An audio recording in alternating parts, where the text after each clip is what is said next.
be reunited with her loved ones. We have not forgotten about all of those who Russia continues to unjustly detain, including American Stephen Hubbard. President Trump's team, at his request, engaged with Russia on Ksenia's case.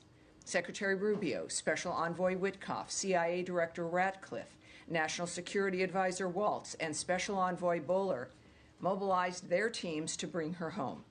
We thank the government of the UAE for their support at enabling the exchange. President Trump and Secretary Rubio will continue to work for the release of all unjustly detained Americans. And now to trade.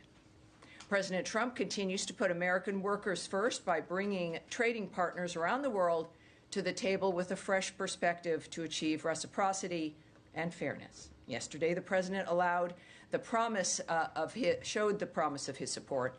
More than 75 countries recognize the benefit in working with the United States. Many negotiations are now underway. President Trump has also been very clear on China. China's decision to retaliate is emblematic of its decades of aggressive and unfair trade policies, and President Trump has taken appropriate action in response, announcing that the United States tariff on all goods from China has again increased. China's unfair trade practices are hurting not only the United States and our workers, but also market economies around the world. China has actively undermined the world trading order for decades. It is high time to correct that imbalance. President Trump is the first world leader brave enough to do so. Lastly, I want to share a message from Secretary Rubio to the people of the Dominican Republic. As the Secretary said, we are, quote, united in prayer as the people of the Dominican Republic grieve the recent tragedy that took place in Jet Set nightclub in Santo Domingo, which also resulted in the unfortunate death of at least one U.S. citizen and U.S. legal permanent residents. While rescue efforts remain ongoing, our hearts go out to the families and loved ones affected by this devastating event. The U.S. stands ready to support our Dominican allies amid this obviously horrible and difficult time. And now, turning it over to questions. Where will I begin? Matt Lee with the AP. Hello. Thank you, ma'am. Two things. I just want to check to make sure that you don't have anything to add either on the release of the American or on the Russia-U.S. talks in Istanbul from the statement. Do you have anything to add on either of those? Well, I have a few things I can add because I'm talking and I can't shut up. That's my situation here. So obviously we know this situation is that one thing I want to reinforce that I mentioned in my announcement is calling on Russia to release Stephen Hubbard, who has been detained for nearly 3 years. We continue to work to free Mr. Hubbard and all other Americans unjustly detained, and we have not forgotten about all those Russia continues to detain in this manner, to say the least. To secure Ksenia's release, Russian national Arthur Petrov, your alarm's going? Arthur Petrov was returned to Russia. And that is all I'll share in that regard. But obviously she is on her way home, and that is what the story is in that regard. And that's a promise President Trump made when he first came into office, was to make sure that all Americans being held around the world would, in fact, be home.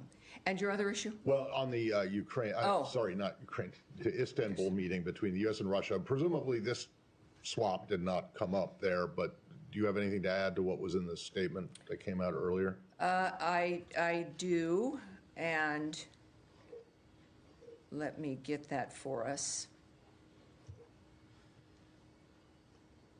I think we have that right here. And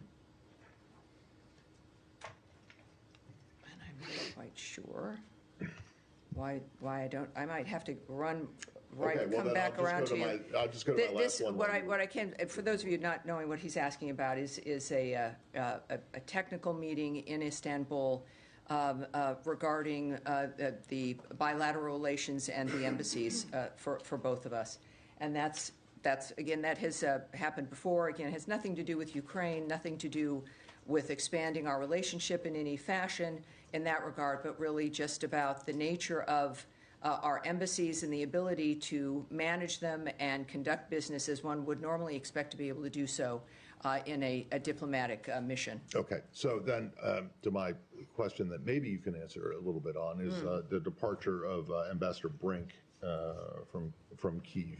Do you have anything to say about that? I do. Says Tammy Bruce. Wow, all right. Because we had just discussed this. Right. Well, we also had discussed something a little bit earlier. Yes. The blanket statement that we, the State Department, do not discuss personnel matters. Well, that is something we've discussed at great length, and in this particular case, Ambassador Brink's been ambassador at the embassy in Ukraine for 3 years, during a time of war for those 3 years, an extraordinary performance there, and we wish her well. At the same time, of course, it's a reminder when it comes to the issues that we think about that surround this conversation, is that we know that we're working for that war to end. And that is our focus, and we expect, of course, our work that will continue in that regard. But that's the nature of what we're focusing on here, and we wish her well, and that's really all we would say in that regard. Yes, Andrea. Can I follow up a bit? There are several Americans in Russia that were at least identified by Mickey Bergman and other groups who are active in this regard with trying to get Americans out, who are not designated yet as wrongfully detained. And I'm wondering if you could check or take the question as to whether there's any progress on elevating them to the level of wrongfully detained, which could accelerate them getting released. I think that was done by the administration with Mark Fogel. Right, I do know, yes. Again, the question about Americans who don't have a designation of being wrongfully detained is that if an American is being held, we are regularly looking at those cases. Okay. We're constantly addressing the nature of how they're held, why they're held, and if that designation might change. So it's not something we look away from. It's a regular effort. And so in the regard of anyone who's not been designated in that fashion, it is something, as you've noted, like with Mr. Fogel, that can change if circumstances merit it. And can you give us any details? There's some confusion. According to her lawyer, she was supposedly, Ksenia was arriving at 4 p.m. There are other reports that it is as late as 9 p.m. Can you give us any clarification about and when if she'll be going to the White House, or do you know anything more? And I have one more question to ask. Will she be going to Brooke Army Medical? Well, clearly there's still issues of privacy here. I'm not really going to talk about the choices she's made, where specifically she is going, or what the plans are for her involved in that, which are decisions that are going to be made in that environment and with her, which would not be appropriate to discuss. And certainly I can't discuss the nature of the negotiations that occurred, which clearly did.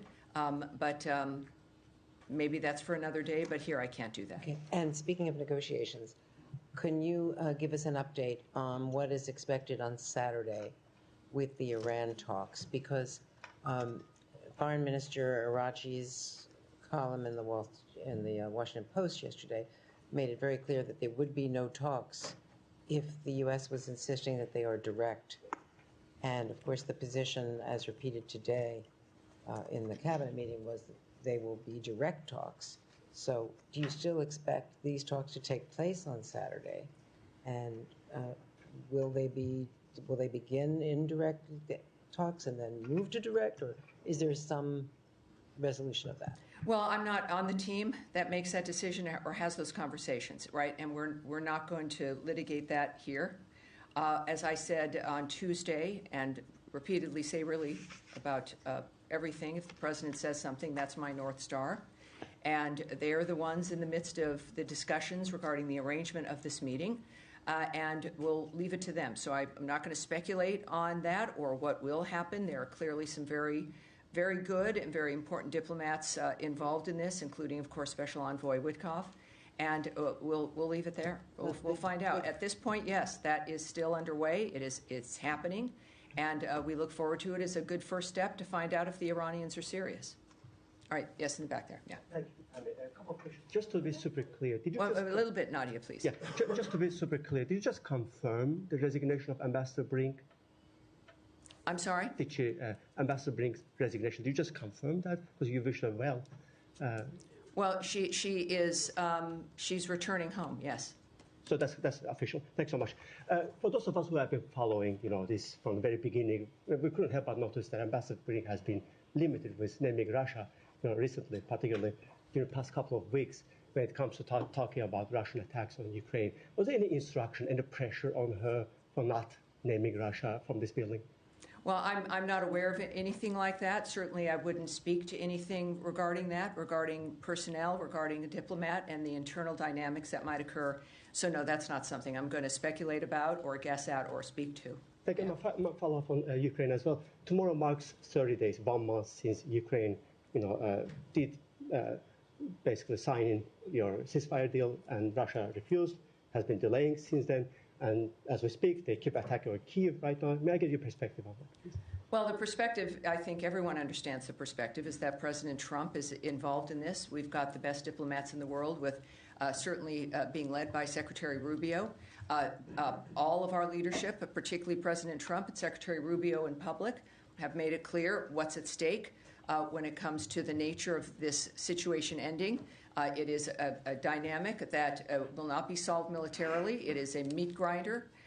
There is nothing else can be discussed for the outcome until the shooting and the killing stops. Secretary Rubio made clear at NATO in his press conference that we would, in fact, know in a matter of weeks if Russia was serious. And so we'll take him at his word, certainly, as we do. And I think Russia certainly needs to take that seriously, and we'll play that out. But this is not going to go on for 6 months or a year or anything else.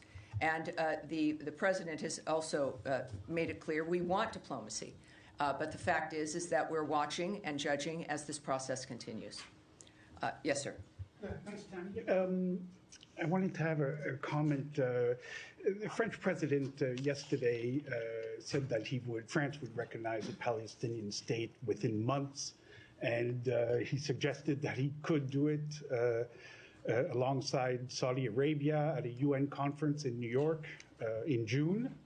The U.S. has long opposed any unilateral recognition. Is that still your position? Do you have a comment on his? Well, I can tell you that we are aware of course, the reports that you refer to regarding the French government's remarks, and we refer you to them for further comment. What I can also, though, say is that the United States stands firmly with the state of Israel in its pursuit to bring all the hostages back home and the defeat of Hamas. The groundbreaking Abraham Accords and the devastating October 7th attacks have forever changed the Middle East. As a Special Envoy Witkoff has said, we need to explore new policy prescriptions that ultimately end up in a better life for the Gazans and the Palestinians. Look at the discourse that's now happening today, he said. We're actually engaging in a productive conversation around what is best for Gaza and how we can make people's lives better. This administration will continue to engage our partners in the region on a serious solution for Gaza that secures peace and the release of all the hostages, among them 5 Americans, including Idan Alexander. Terry, can I just follow up on that? Sure. Very quickly? It's not just about Gaza. There's West Bank also. So, I mean... Well, I think it's fair to say that this is a region that has been in turmoil because of the support of death squads by Iran. Yeah.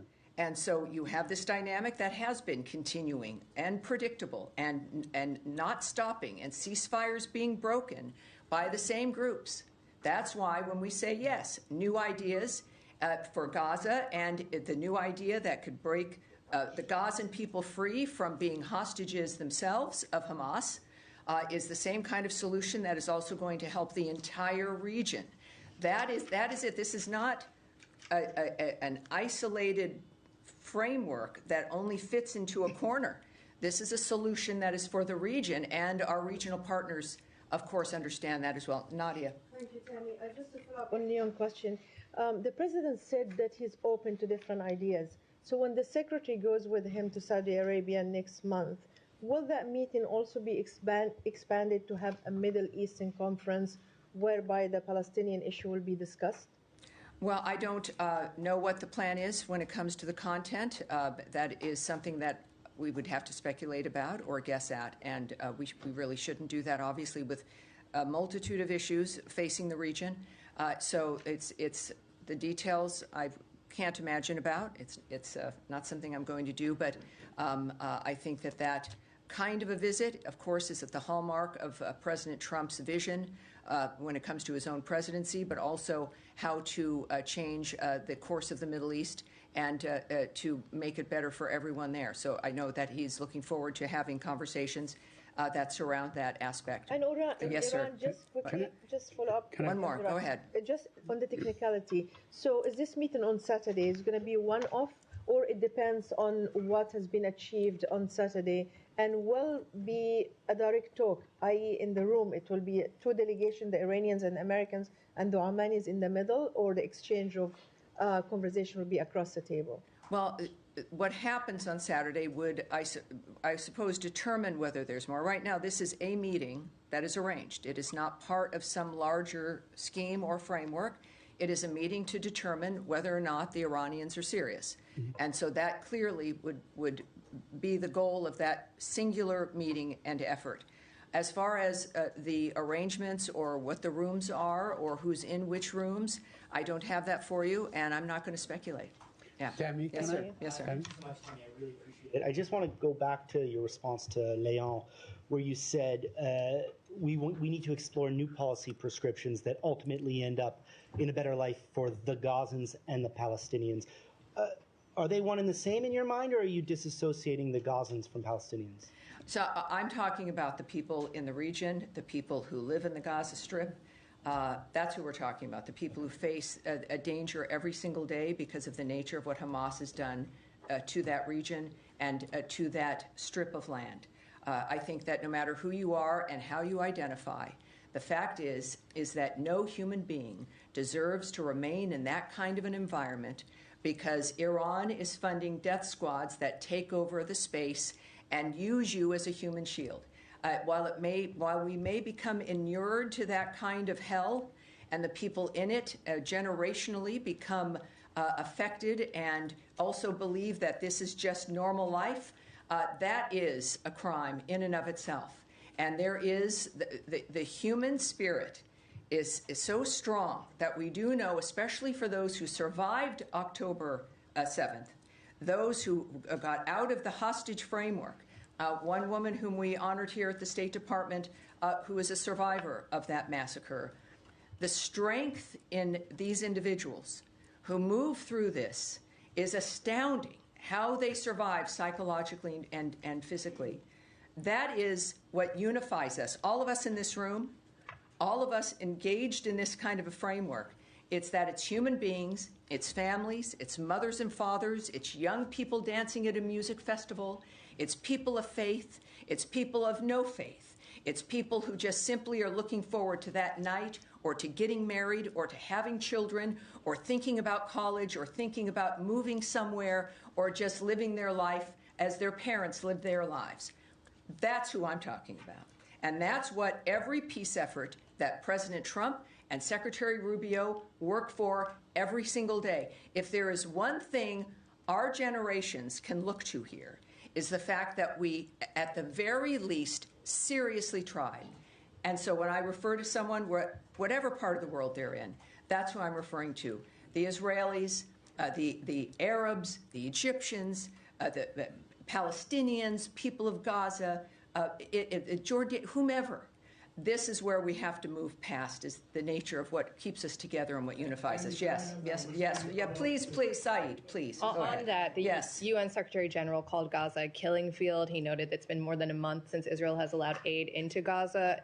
Are you guys pushing Israel to allow humanitarian aid into Gaza, given it has been a month and conditions are incredibly dire? People are dying. And you just mentioned folks need to be able to live. Sure. quality Yes, they life. do. And when there was, of course, a ceasefire. Aid was flowing into the region. People were getting food and other aid that they needed, including medical aid, because of the ceasefire that allowed that to move forward. We, of course, stand by our ally Israel. The ceasefire was abandoned by Hamas. You know, it's not just a feeling, it's a fact of the matter that there was a ceasefire and aid was flowing. Hamas abandoned that ceasefire, decided that it was, I don't know what they would decide, but it's the kind of thing that monsters do and continue to do. So obviously the work does continue every single day in that region and other regions to stop the fighting, to make sure that civilians are protected, that the next day that they might still be alive. So because you might not see something in the news, and I know this is your business, doesn't mean, or you don't see announcements, doesn't mean that that work isn't continuing to regain that ceasefire so that aid can continue, as we also stand by Israel and the nature of what's happening for them and how as they still deal with the fighting. It's not good for anyone in that region. But yes, our work continues to get back to that ceasefire, to make sure that people can get aid and to survive this, which is the sole focus of all of our efforts for that region. Can I just quickly yes, follow sir, please. Go ahead, sir. Yes. With regard to extradition of the Habur Rana, who was convicted in the Mumbai terrorist attack and sought after in India, he has been transferred to India right now. He landed in India this morning, U.S. time. How does the secretary sees this as a message to the terrorists who have operations from U.S.? Yes, that we do have an update for you on that.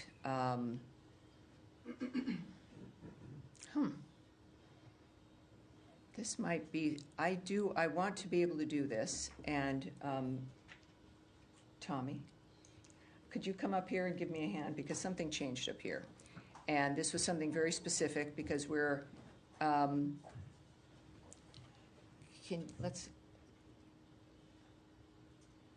I don't want to speak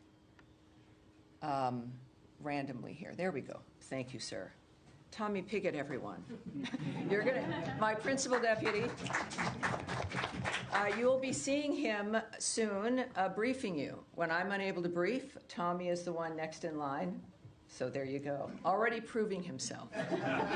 He is. He's a fan favorite with the team here in the building as well. Thank you, sir. All right. So good question, sir. On April 9th, the United States extradited Tawahir Hussain Rana to India to face justice for his role in planning the horrific 2008 Mumbai terrorist attacks.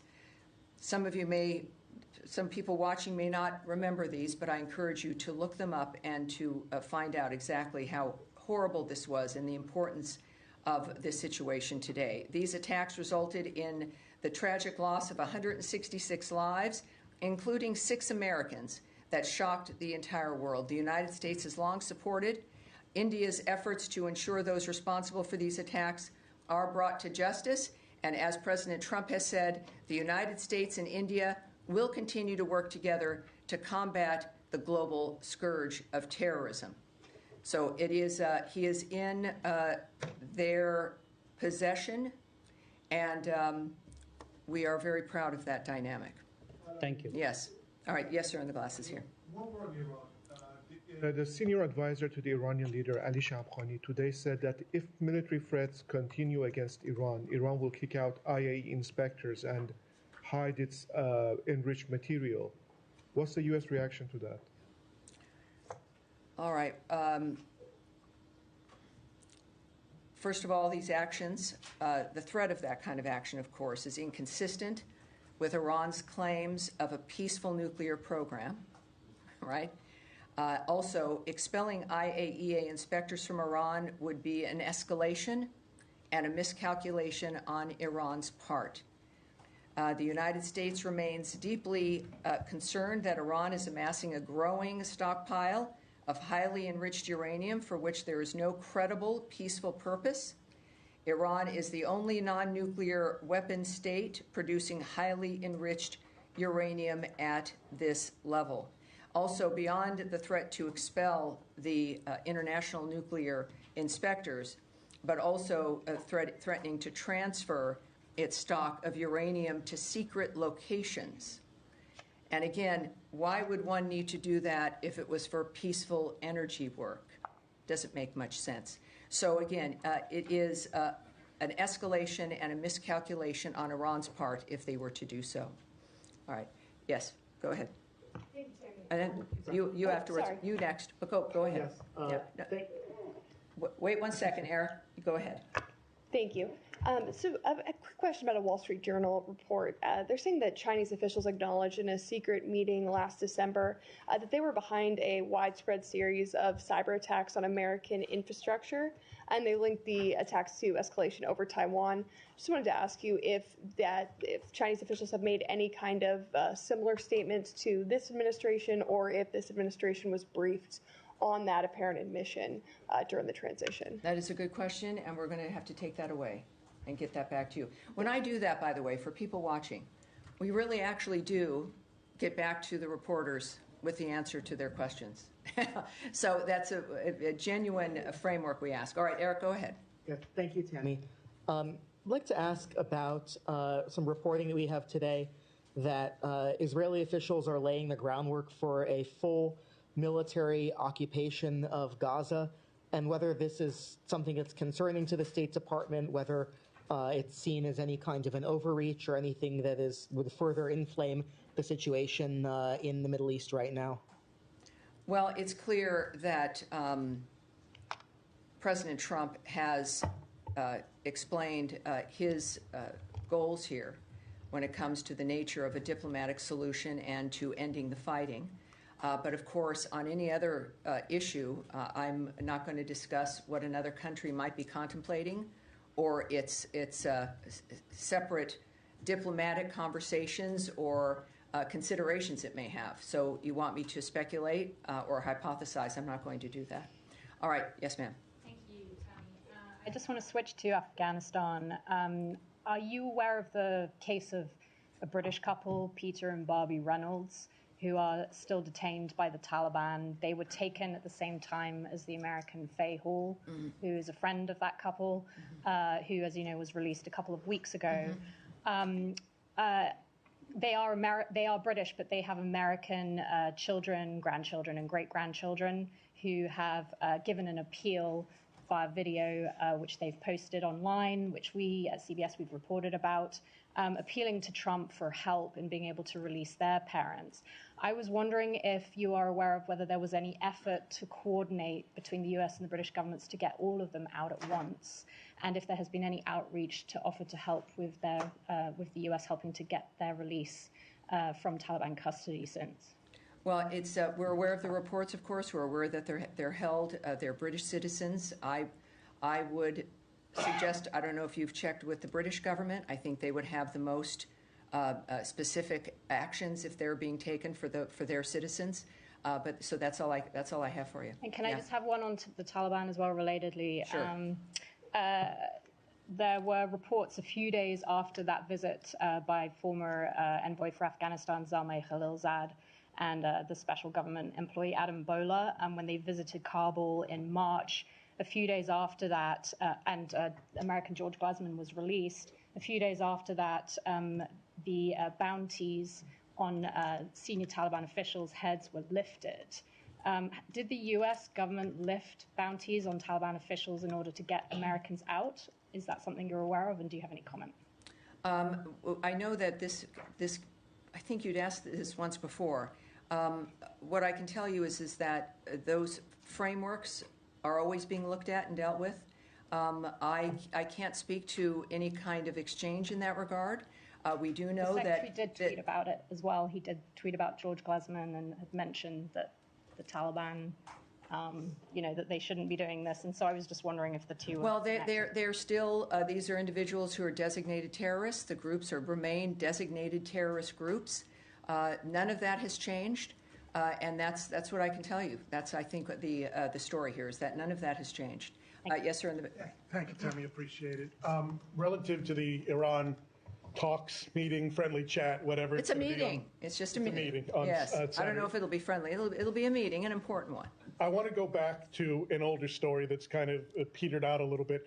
A former special envoy for Iran, Rob Malley, was suspended and had his security clearance revoked as a result of some alleged violations of security processes. Republicans were screaming about getting documents from the State Department in an update, and then January rolled around and Republicans kind of went silent on the issue. I'm trying to find out if the State Department can provide any update or commit to providing any update on that scenario. Well, I can get you an update once we take it back and look for that update. Thank you. I'll get that to you for sure. Yes, ma'am. Thank you, Tammy. I have two questions on North Korea.